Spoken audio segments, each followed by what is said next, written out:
Last week on Mysterious Week Talks About Kengan, I mentioned two theories of what Kiru's overall goal could possibly be, and one of them has been confirmed this chapter. The better one overall, which does make more sense considering Kiru's character so far in Kengan Omega and what he has actually done. So his goal is actually to kill the remaining Tokita Nico, the Tiger Nico, his former master back in the inside, and the person who kind of brainwashed him to some degree, and could very well be the root cause of Kiru being crazy throughout the whole series due to the fallen demon. But I think some aspects of that relate to Kiru himself throughout the Tiger Nico's input. I am very glad about this. So yes, he shares a goal with Ryuki of wanting to take down the worm, or he probably doesn't want to take down the whole worm, just solely revenge on the Tiger Nico, while Ryuki has been pretty much brought up for one goal to take out the worm. Kiru just wants to take out one of the top worm members, the Tiger Nico, and that is pretty cool stuff. However, this means we have pretty much three powerhouses who are after the Tiger Nico's head. We have Tokita Oma, we have Kano Gito, and now Kiru Setsuna from what we currently know about. There's probably other characters as well. But as we know, the Tiger Nico is just an absolute menace. He's probably thrilled about this, excited by the fight, and I get the sense if Kiru does fight the Tiger Nico, that's where he's actually going to die, and then we'll have some type of development with Ryuki potentially as well, or that's where Ryuki is actually captured by the worm. Pretty cool stuff. Oma throughout this chapter as well was on edge quite a bit, as expected. Kiru is talking about all this crazy shit. Kiru was acting very hostile throughout this chapter, and then of course this panel. This is my revenge. I'm not giving up to anyone, not even you. So if someone tries to actually take his revenge, he's going to fight them. So Kiru just wants this all for himself. This reveal about Kiru actually makes the whole sense when you consider what happened in Ashura. Oma defeating Kiru and kinda breaking his chains to some degree made him realize who the true evil was, but Kiru's craziness is always going to be there. However, this also means we're not going to see Tokita Oma fight Kiru while the Koga vs Ryuki fight is going on, which is a little bit disappointing, but this makes more sense for Kiru's character, so I can't really complain too much. Before I continue, if you're new to this channel Mysterious Weeb, I talk about fighting manga. Kengan is one of the main things I cover here, so subscribe if you haven't already, it's greatly appreciated. Join the Discord if you want to talk more about Kengan greatness. Let's continue. Before I get into the fight itself, I want to talk about Shen Wulong. So he's on the hunt for some beer, however I don't think that's exactly what he's planning to do. He may be disappointed with the fight between Koga and Ryuki, as this is kind of the whole point for him actually being at the Berserker Ball, with him saying good grief, he's got it bad. What does this exactly mean? I'm thinking it's referring to his craziness if I'm being honest, but again, Shen Wulong has a close connection with Ryuki that we don't really know about, as both are referred to as the Connector, or for example Naden referred to Ryuki as the Connector, and Shen Wulong is the current Connector, so I think Ryuki is the vessel for Shen Wulong to live even longer. That's my current theory about it. But where is he going apart from beer, and who may he run into? We have various options. So we have Kiru, who currently isn't alongside Oma. He left due to being noticed about, I guess, the Kengan officials knowing he's there.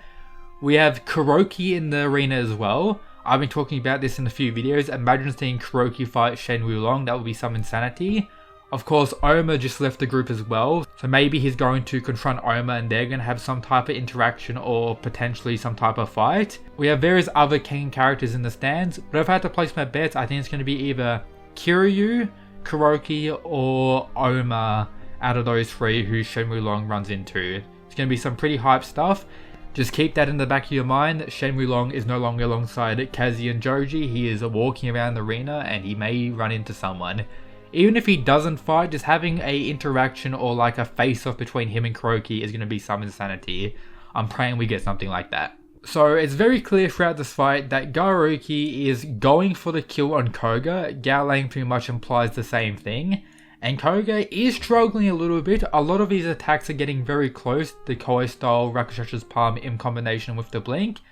None of them have really hit yet, but Koga is definitely struggling and isn't by any means chilling in this fight so far. Ryuki's on the good shit and is using a similar technique to what Kiru used in his Kuroki fight, using the pretty much arena to blind his opponent and then blinking behind him.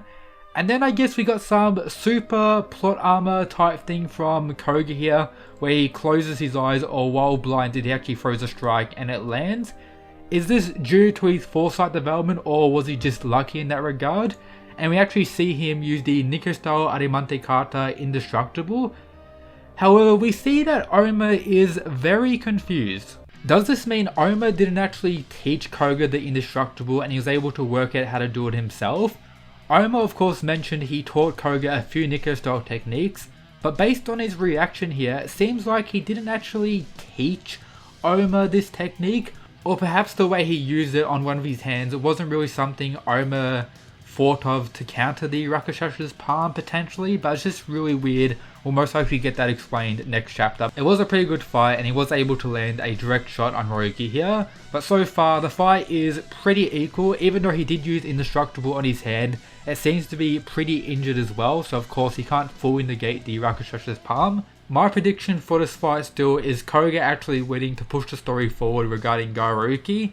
And I think this chapter kinda more implies that as well. Ryuki is just going crazy, going for the kill, while Koga is still wanting to stop his friend, or I guess save his friend, but is getting more and more serious. And so far, none of the Koga techniques have really worked on Koga, so he most likely will be pulling out the Garcelle techniques next chapter. Koga has seen most of them, so he should be very well, and the few other techniques Koga's learned from Oma may come in clutch, or will most definitely come in clutch in my opinion. So far I'm enjoying the fight. There has been a few things outside of the fight itself which have been pretty interesting, especially regarding Kiru, but I don't think we'll be seeing Kiru anytime soon unless he runs into like Shen, or Kiru could very well run into Kuroki as well. That could be pretty interesting. Kuroki wanted to actually kill Kiru during Ashura, but due to Kiru moving his height, he was able to survive, so maybe we'll see a rematch between Kuroki and Kiru. That could be some insanity. The crazy stuff outside of the fight is taking away from it a little bit, but so far I'm enjoying it very well. This is, as I mentioned last video, the most important Kengan and Mega fight for the future of the story. The two protagonists of the story, the Kengan and Mega, are going at it, and the fight is very good so far. Now, the most important takeaway of today's video. Our boy Ryuto is going to win the Berserker Ball. Let's say I'm wrong and Ryuki actually defeats Koga and he makes it to the next round. He's already severely injured from Adam in his first fight. He'll most likely even be more injured from Koga, so if it is Ryuki, he's pretty much just going to get wrecked by Ryuto at this point. Ryuto is somewhat injured from Sword Pang, but nowhere near as much as even Ryuki now. If Koga wins, I don't think he'll be as injured as potentially Ryuki, but still his injuries will be quite severe. Even blocking one Rakshas's palm, we got to see what it's done to him, so either way they're going to be too injured, and I think Ryuto is just going to win regardless. That should be everything for today's video guys. I hope you enjoyed. Check out all the other stuff in the description if you haven't already. Subscribe, and of course shout out to the Mad Lads who support the channel via the Patreon. But that's it guys. Peace.